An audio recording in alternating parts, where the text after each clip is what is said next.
Hi everyone, my name is Katie Jackson, and today I'm here to show you a prototype of an app I made that is called Advize.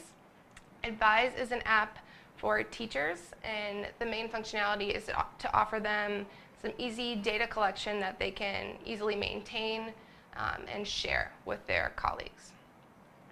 So the main functionality of the app, you can log in, and on your main screen it will show you initially your classes, and then eventually it will also show you a tab for lesson plans with a template where you could input all of your information. It would store that for you, and you could easily share it with your teammates or your administrators, and also some user settings if you want to specify some things. But for now we have classes, and you can go to your classes. Right here I have 2. Click on 303. It would list all of your students, and right now they're reading levels. So if I were to go and do a reading conference with one of my students, or with any of my students, I would pull up this tab, and the first student listed is the last student, or the first person I need to see, the one it's been the longest since I've seen.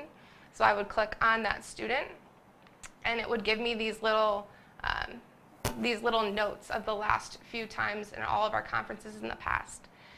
So it would tell me what I learned about them, what I taught them, and what I said my next steps were going to be.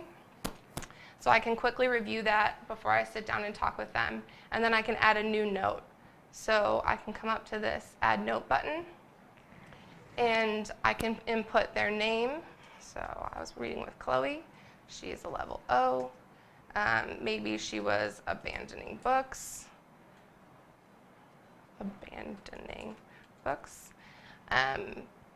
So she wasn't doing much reading, so I don't really know what to teach her because she hadn't been doing very much. So I have this other form called a running record, and it's something that elementary school teachers use to gather data about their students' reading.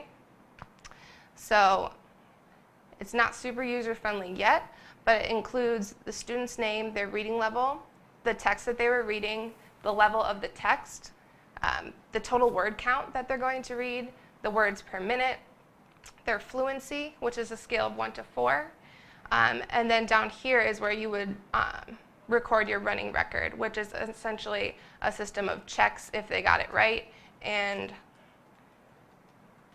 the error if they got it wrong. It would automatically generate the error count, and then you as the teacher would analyze the errors. And this is the basics of what you need to have in order to take a running record, but I was thinking that it would be really cool if you could take a photo of the text that the child was going to read and have some optical character recognition to render that into this running record form, and then check their reading against the text on their page, which would be very, very useful because then you'd be able to have that text as a reference as well as what they actually read. And then on top of that, I thought it might be fun if you could record their reading, not only, or initially just to have the reference, but then eventually if you could use voice recognition to check against the text that was rendered to see if the word was read correctly or not. These are really big projects and not something you can do in one weekend, but when this app grows up into a big app, then we'll be able to do all those things too, which will be really helpful for teachers. You spend a lot of time norming, and you spend a lot of time in norming meetings, watching kids read and taking the exact same record and checking to see that it's exactly the same. So that, to me, seems like a really great case for automation, saving teachers a lot of time that they could be spent planning and doing some other things. So that's my app.